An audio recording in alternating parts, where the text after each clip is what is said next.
Այս նախաձեռնությունը մի փոքրիկ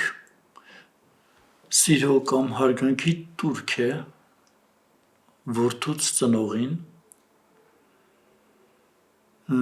որտեղ ավելի շատ ոչ այնքան անկետային տվյալներ են ներկայացնելու, թե մարդը երբ է ծնվել, երբ է թողել այս աշխարհը, որքան խոսք է այն մասին, թե ինչ հոգևոր բարոյական ժառանգություն է թողել հայրս, իմաստուն հայրս, բժիշկ Սամվել Աբելի Իվանյանը, որ 23 տարի առաջ է կնքել իր մահկանացուն, բայց մի քանի օր հետո հունվարին լրանալու է իր 100-ամյակը, և ես պարզապես որդեական ցանկություն, մի չգրված օրենք, մի հարգանքի տուրք ուզում էի մատուցել իր 100-ամյակին, որի ձևաչափը շատ մտածեցի, չգիտեի, թե ինչ պետք է անել, հիմա այս պահին էլ այնպես չի, որ գիտեմ, թե ինչ պետք է անել, բայց բոլոր դեպքերում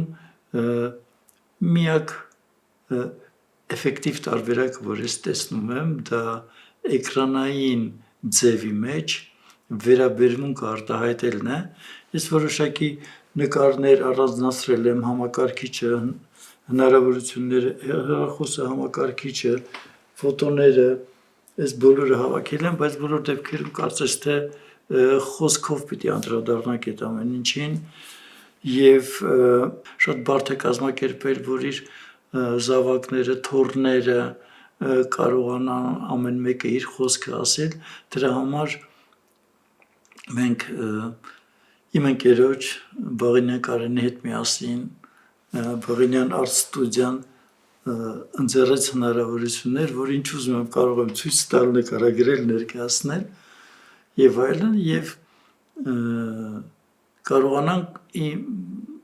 իմ հարգանքի տուրքը մեր ընտանիքի կողմից ներկայացնել հորս 100-ամյակի կապակցությամբ։ Ես, ինչպես ասացի, չեմ պատրաստվում անկետային տվյալներ ներկայացնել, այնպիսին, ինչպիսին ասենք, թե ծնվել է 1925 թվականին, հիմա գալի 25 թվականին լրանալու է իր 100-ամյակը, այլ ավելի շատ կուզեի անդրադառնալ այն իմաստությանը, խորհուրդներին, իր թողած հոգևոր բարոյական ժառանգությանը, որը կուզեի արտահայտվել ոչ միայն մեր ընտանիքի համար կամ ընտանիքի իր ծոռներին, որոնցից ոչ մեկը մեծ պապիկին չտեսավ, բայց իր թոռները Սամվել Իվանյան և Թամարա Իվանյան, նաև Արմենը, իրենք տեսան հայրիկին, իմ հայրիկին, իրենց պապիկին, պահպանում են այն պատգամներն ու ավանդները, որ հայրս փոխանցել է մեզ։ Կարծում եմ, որ բժիշկը իսկ իր առաջին գործունեությունը, որը հայրս ծավալեց, դա հենց 18 տարեկանում միանգամից հայրենականից պատերազմի մեջ մտնելն էր, որպես զինվորական և որպես սակրավոր։ Սակրավորի հանգամանքը իր համար կենսագրական նշանակություն ունեցավ, որովհետև 18-ամյա պատանին միանգամից հայտնվեց հայրենական պատերազմի ամենաթեժ բովի մեջ և սկզբում վիրավորում ստացավ, հետո ամբողջ ռազմաճակատ անցել էր արդեն որպես սակրավոր և այդ զգուշավորության կամ գերզգուշավորության հանգամանքը, որը անհրաժեշտ էր ամենակենսականորեն անհրաժեշտ գործը իրականացնելու համար, դա բնականաբար իր մոտ բնավորություն և սովորություններ ստեղծեց, որը տարածվեց իր ամբողջ կյանքի ընթացքում։ Հետագայում, երբ որ բժշկական ինստիտուտը ավարտելուց հետո, Երևանի բժշկական ինստիտուտը իմ ջելոց այստեղ պահպանվել են իր որոշակի բաներ կան, սա բժշկական ինստիտուտի 1949 և 1955 թվականների շրջանավարտների ցանկն է այն տարիներով ընդունված ձևաչափով իդեպ ասեմ որ այդ բոլոր բաները նկարները հավաքված կա բայց երևի շատ ավելի հեշտ կլինի խոսքով այս ամեն ներկայացնել Սամվել Ավելի Իվանյան որ ասում ենք այդ նկարները էլի համակարգչային տարբերակներով կա բայց բոլոր դեպքերում խոսքը այս նկարն է զինվորական եւ խոսքը բժիշկ Սամվել Ավելի Իվանյանի մասին է որը հետագայում նույնպես բժշկական կրթությունը իր ձևով ասեմ ավելի ճիշտ կլինի ասես միևնույն է պատերազմական դաշտից դուրս եկա բայց բոլոր դեպքերում անընդհատ գործս կյանքի ու մահվան հետ էր ինչպես որ սակրավորական կյանքում այնպես էլ հետագայում ստացվեց որ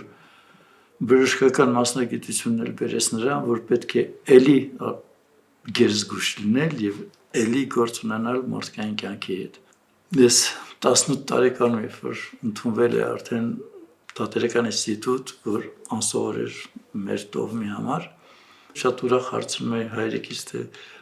պապ դու 18 տարեկանում որ 18 տարեկան էիր ինչ էիր երազում դառնալ կամ ինչ երազանք ունեիր ես 18 տարեկանում գնդակից վիրավորված պատերազմի ժամանակ ջերափոսի մեջ վիրավոր պարկած երազում էի մի կում ջուր խմելու մասին այդ երևույթը ինձ համար է սովորական պատասխանը անկեղծ ասած կենսագրական նշանակություն ունեցավ ու ես այդ պատանի ժամանակ հասկացա որ իմ 18 տարեկանը մյուս մարդու 18 տարեկանը բոլոր 18 տարեկանները տարբեր ժամանակների 18 տարեկաններ տարբեր երազանքներ ու տարբեր աշխարհներ են պատկերացնում եւ այդ տպավորությունը մինչեւ հիմա էլ ինձ մոտ կա պատմությունները շատ են դեպքերը շատ են նկարները հավաքել եմ բավականին շատ են բայց հիմա արդեն բարձ երևում է որ ես կուզեի ավելի շատ մի քան նշումներ եմ արել որ կուզեի անդրադառնալ այն երևույթներին որ ինքը սովորացրել է մեզ ու ես կուզեի անպայման փոխանցել դա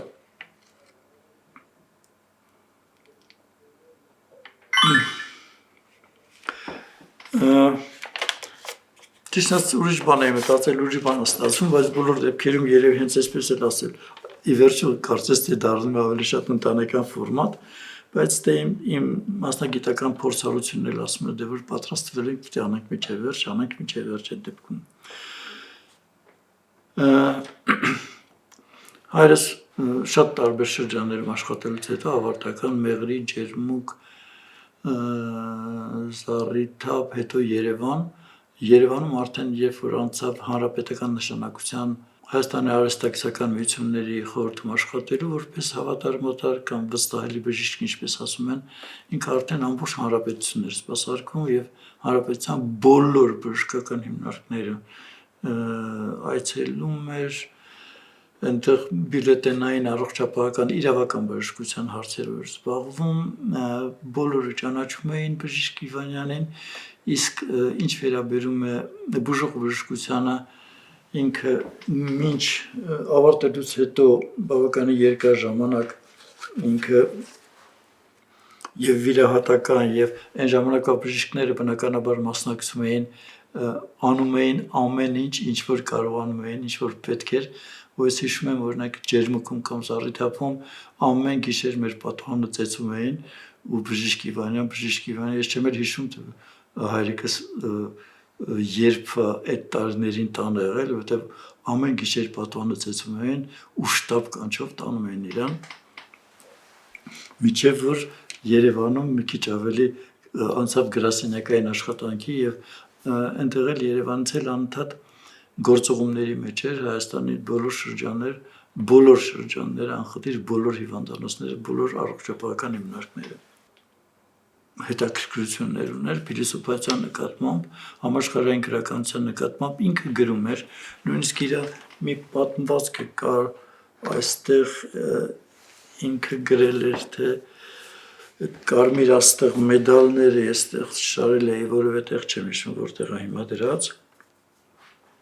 որ մասում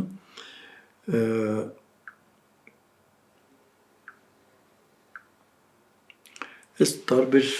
ժամանակի ընթացքում տարբեր մեդալներ ստացել, բայց նաև պատերազմի ժամանակ այդ կարմիր աստղը եւ պատերազմական մեդալները, որոնք կային, ինքը որոշակի գործողությունների սակրավորական բնույթի գործողությունների համար ստացել, բայց դրա հետ միասին նաև ինքը պատմություններ ներկայացրել իր իսկ իր ոչ այդքան ձեռագրով, որովհետև ինչպես մենք բոլորս հիմա համակարգիչ ունենք, ինքը ժամանակին ուներ գրամեքենա, որի վրա ինքը աշխատում էր ձեռքերդ վեր, շարքային սակրավորի հուշերից։ Գիշերային սակրավորական աշխատանքները կատարելուց հետո մենք սակրավորներս ցերեկն ավելի ազատ էինք։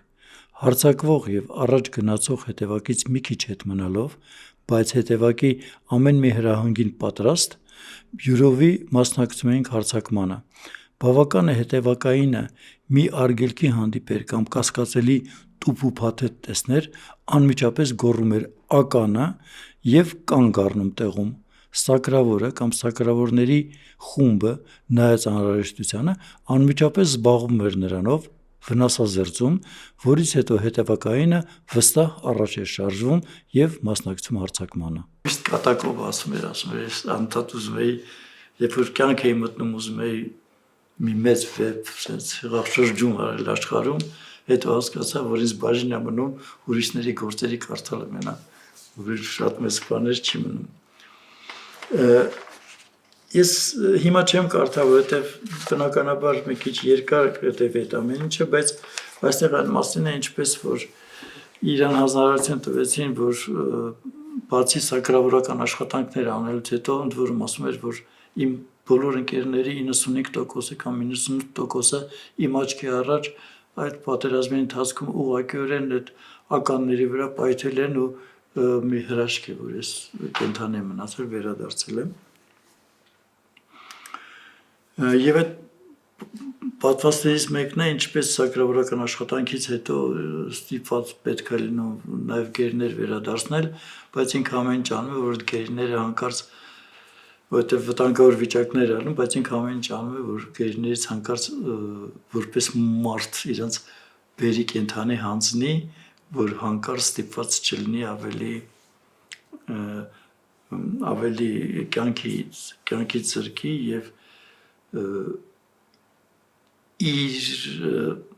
կարմիր աստղ իշխանության ավելի շատ գերի բերելու համար չի, ինչքան իրենց կենթանի թողնելու համար։ Հետագայում որպես բժիշկ իր ամբողջ կյանքի գործունեության մեջ դրսևորվեց։ Մի քանի նշումներ կա, որ ես ուզում եմ ասեմ։ Նախ կարգապահության, գերկարգապահ անձնավորություն, որտեղ որ օրինակի համար ինքը ասում էր ուշանալու մասին։ Ինքը ասում էր, երբ որ դու նշանակված ժամից մի րոպե ուշ ես գնում, դու դառնում ես կատու։ Երբ որ մի րոպե առաջ ես գնում, դու դառնում ես առյուծ։ Մի րոպեի տարբերությունը առյուծ ես քեզ զգում, թե կատու ես քեզ զգում։ Դրա համար մի րոպե մի ուշացեք էլի։ Սա այն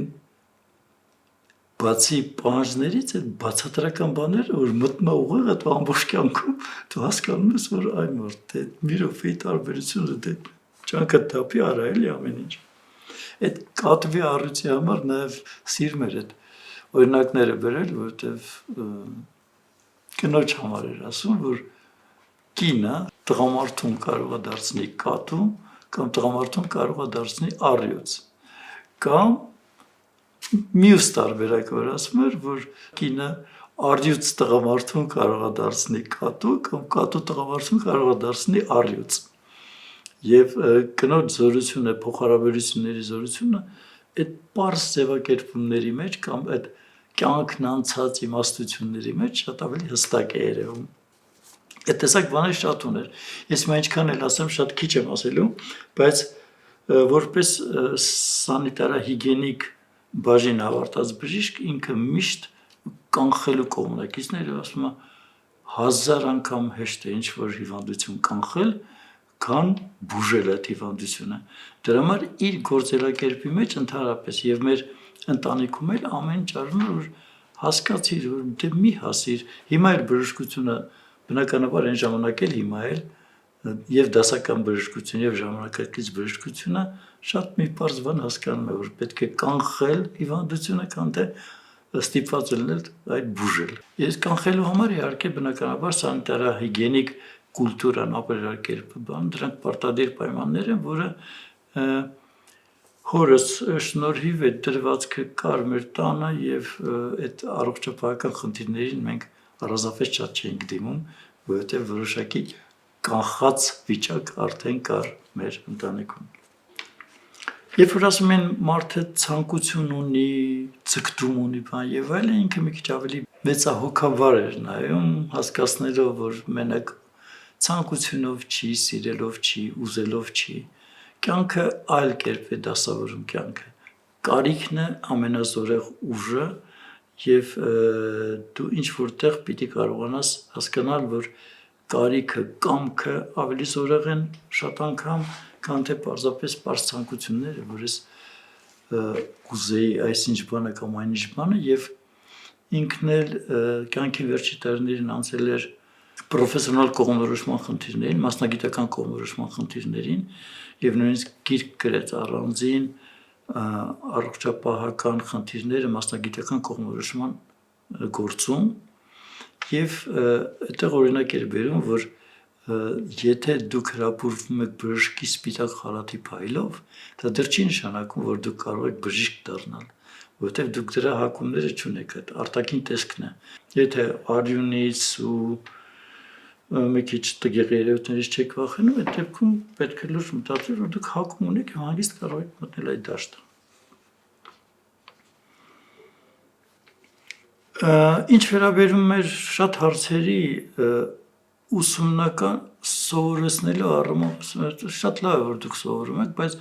իմացեք մի բան, ինքնուրույն կարող եք այս աշխարհում շարժվել, աշխարհի բոլոր հարցերի պատասխանները վաղուց արդեն գրքերում կան։ Այլ բան, որ դու ուզում ես քո ձևով գտնես պատասխանը, կարող ես փնտրել։ Հիմա եթե տեղափոխենք մեր ժամանակ, աշխարհի բոլոր պատասխանները իսկապես համակարգիչներում կան եւ բրբտելու դեպքում մարդը ինքնուրույն կարող է գտնել բոլոր հարցերի պատասխանը։ Դա եւ գիտնականները գիտեն, եւ սցենարիստները գիտեն, եւ ծրագրավորողները գիտեն, նրանք բոլորը ովքեր որ ծրագրեր են կազմում, սցենարներ են կազմում, իրենք գիտեն, որ ինքնուրույն պիտի կարողանան լուծեն բոլոր հարցերը եւ ինքնուրույն կարող են բոլոր հնարավոր հարցերի պատասխանները գտնել նախ տեսական ձևի մեջ, հետո գործնական ձևի մեջ այն կիրառել։ Այդ իմաստությունը հայրս նաև երևի թե Աբել Պապից էր, իմ Աբել Պապից էր ժառանգել, որտեղ որ Աբել Պապս էր խոսում առակներով, ասացածքներով եւ Աբել Պապս ասում էր, որ եթե դու փող կորցրեցիր, ոչինչ չես կորցրել։ Եթե ժամանակ ես կորցրել, շատ բան ես կորցրել։ Եթե առողջություն կորցրեցիր, ամեն ինչ կորցրել ես։ Երբ որ գալիս էի հայրիկից ասում էի պապիկը ասում է այս տեսակ որ առողջությունդ կորցրեցիր, ամեն ինչ կորցրեցիր, ասում է հա ես էլ քեզ որպես բժիշկ ուզում ասեմ, եթե դու պատիվդ կորցրեցիր, արժանապատվությունդ կորցրեցիր, դու ընդհանրապես գոյություն չունես։ Եվ արժանապատիվ ապրելու իր սկզբունքը իր գործունեության ամենակարևոր պահանջն էր մեզանում եւ իր պահվածքի մեջ ընդհանրապես այդ արժանապատվությունը առաջնային դեր ուներ իր բոլոր տեսակի գործունեությունների մեջ։ Եվ խորհուրդների մեջ կար նաեւ որ գործ ենք անում մենք հողամասեր ունենք, այնտեղ որ գնում ենք, հողամասում ինքնուրույն ենք գործանում, այդ առաջին հողամասերն են, որ 70-ական թվականներին կառավարությունը տալիս էր բնակիչներին եւ առաջիններից մեկը համխտվեց եւ հայրս այդ հողամասում մենք հողամասը կառուցեցինք, հողը, տունը, բանը եւ այլ այդ աշխատանքները միասին ենք անում եւ ընթացքում հազարավոր խորհուրդներ բնականաբար ինքը տալիս էր։ որոնց մեջ անդադ բանը կար ասում էր, երբ որ մի բան տեսնում ես չի ստացվում, ասում ես, դե մի զորի այդքան մի գլուխ ջարդի դրա համար, որ անպայման ստացվի, իմացի մեր շատ սովորական բան, ճիշտ գործը հեշտ է առաջ ընթանում, ճիշտ գործի նշանն այն է, որ ինքը իրան առաջ է ընթանում, եթե տեսնում ես, որ մի բան շատ ես ջանք թափում, որ ստացվի եւ չի ստացվում, նշանակում է ինչ-որ սխալ բան ես անում, շատ ավելի լավ կլինի գտնես ճիշտ ճանապարհը, ինքը ճիշտը միշտ ավելի շատ ինքն է առաջ գնում, գտեր այդ ճանապարհները եւ նայում էր այդ հողին, որ մեկ մշակելուց հետո ահագին փոքրիկ դեր ընտանեկան չափերով բերք էր տալիս, նայում էր հողին անդադ ասում էր. «Այ մարդ, էս ինչքան էս պետությունները, կառավարությունները, ղեկավարները, էս ինչքան ջանք են թափում, ինչքան միջոց են տրամադրում այս առատ երկիրը սոված պահելու համար։ Որ ոչ մի բան չանեն, այդ հողը բոլոր մարդկանց ամեն ինչ ապահովում է։ Ինչ են ինչքան ջանք են թափում այս առատ հողը ամայացնելու համար, մարդկանց խանգարելու համար»։ Իհարկե շատ բաներ կարելի է ու շատ նկարներ ես դրեցի ընտանիքը, տոհմը, մեր տոհմը, որ Աբել պապս գրել էր, տվել էր արդեն, գալիս է մոտավորապես մեր իմացածը 1675 թվականից, մեր ավելի հստակ իմացած կոնկրետ մարդիկ 1730 թվականից է, շատ կուզեի անպայման ժամանակ ուներ տիեզերագնաց հորեղբորս մասին խոսելու, որը տիեզերագնացների առաջին ջոկետի այդ բոլոր քննությունները անցավ եւ ինքը պատրաստ էր արդեն 70 թվականի թվականին, բայց գիտ աշխատողները արդեն Կամարովի վայրեջքի այրվելու պատճառով գիտաշխատողները տիեզերք չտրան, իսկ ինքը առաջինն էր պատրաստ, որ պիտի տիեզերք տրնել, մեր ընտանիքի համար շատ կարևոր էր այդ հանգամանքը, որ հորս եղբայրը, մեր եղբայրը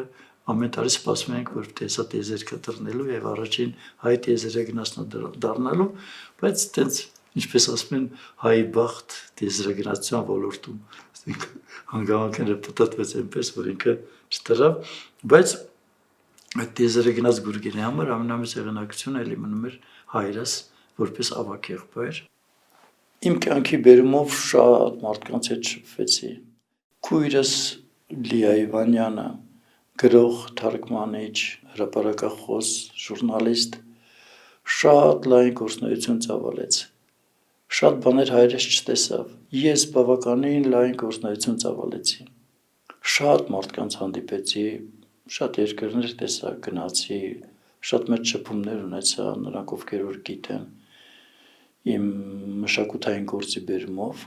բայց ես երբեք այն ժամանակ չէի հասկանա, որ հենց իմ տան մեջ ապրում է աշխարհի ամենաիմաստուն մարդկանցից մեկը։ Ես հասկանում եմ, որ սուբյեկտիվ է, բայց թող սուբյեկտիվ լինի։ Ես չգիտեմ Աստված ոնց է դասավորել այս կյանքը, որ ամեն մեկի համար ամենասիրելին է իր հայրը, իր մայրը ամենասիրելին են, մորս մասին չհասրեցի, ոչ մի բան ասեմ, ոչինչ, որովհետև հայրիկի մասին հազիվ եմ կարողանում, իսկ թե մորս մասին էլ խոսեմ, այդ ուղղակի վերջ չի ունենալու։ Միևնույն է, իմ կյանքում երբևէ որ ես հանդիպել եմ որևէ մեկին այս աշխարհում, իմ կյանքում ճանաչած ամենաիմաստուն մարդը հայրս է, բժիշկ Սամվել Աբելի Իվանյանը։ Անավարտելի խոսքը կուզեի ավարտել մի պատգամով երևի սակրավորի եւ բժշկի մի հավաքական պատգամով, որը իր կյանքի մոտեցումն էր, կարծեվակերպումը մոտավորապես հետևյալն է, որ զգույշ մնացեք ամեն ինչից, մի վախեցեք ոչնչից։ Զգույշ մնալը դա ամենևին վախկոտություն չի, զգույշ մնալը դա միակ ճանապարհն է ամենավտանգավոր եւ ամենապատասխանատու գործերը իրականացնելու համար։ Դա ասում է ոչ թե մարդ, որը որ պարզապես միտք է ասում, դա ասում է ականազերծող սակրավորը, որի գործը անընդհատ ամեն վարքյան կյանքը կորցնելու հետ գործ ունի եւ ասում է բազմափորձ բժիշկը, որը այնքան զգուշավոր է, որովհետեւ գործ ունի մարդկային կյանքի հետ, մարդկային առողջության հետ։ Եթե ես ամփոփեմ, փորձեմ ձևակերպել պատգամը, որ մնում է, ապրեք արժանապատիվ,